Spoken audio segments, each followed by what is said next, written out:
DARIUS MUGOYE abadde omumyuka wa FUFA owokubiri yafiiridde mu ddwaliro Mengo olunaku olw'eggulo. Omubiri gwe gutwaliddwa ku lutikko e Namirembe enkya ya leero mu kusaba okwetabiddwamu sipiika wa Parliament Honorable Anita Among, abakungu ba FUFA ab'enjawulo, bannamawulire b'ebyemizannyo wamu ne bannamupiira bonna.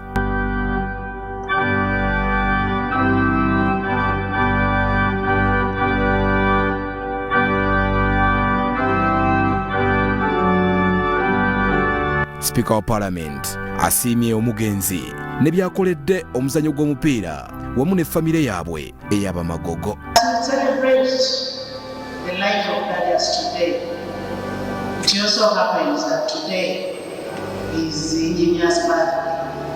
He loses a friend on his birthday.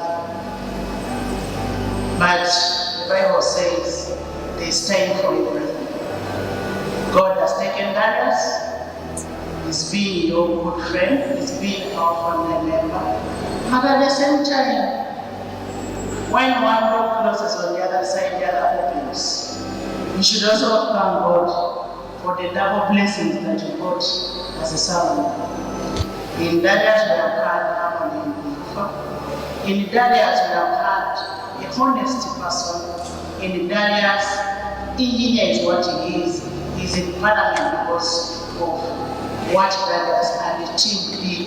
Mukama we Engineer Moses Magogongono ye FUFA President amwogerako birungi byereere ng'akoledde omupiira nga teyeebalira.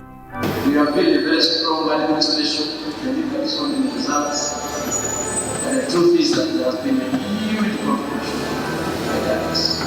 Now DARIUS has just not only been the Vice President of FUFA, but has been a personal friend. People may not know, probably may not have been a member of Parliament today. I did not mean his personal contribution when he rallied the entire community that came to the constituency. DARIUS, we hand you over to God. Whatever went wrong, God forgives you, grants you mercy. And also we ask the Lord to strengthen the family, the friends. Paul Saligogolimbo eyali omukwasi wa goal Uganda Cranes bwe yali etuuka ku final eya Africa Cup of Nations mu mwaka gwa 1978 agamba nti DARIUS MUGOYE abadde mpagi nnyo naddala eri abaagusambako okulaba ng'obulamu busigala butambula. Yabadde nga welfare waffe, yabadde atulabirira buli kimu kyonna ekyandibadde kitutuukako olina kusooka kukibuuliraye.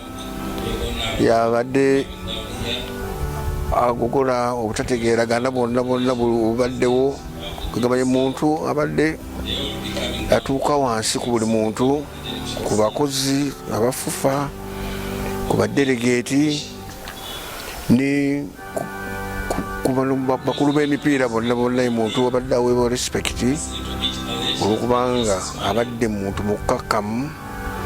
Era sirowooza nti waliwo yali ayinza okugamba nti yali ayombyeko naye. Yazaalibwa mu mwaka gwa 1981 era afiiridde ku myaka 42, wabula bingi byakoledde omupiira ng'ebimu ku byo mwe mulina okubeera omusaale mu kuyambako East Africa okuwangula Pamoja Bid nga yali ssentebe ow'akakiiko ako. Waakuziikibwa olunaku olw'enkya mu bitundu eby'e Shema. DARIUS MUGOYE, wummula mirembe.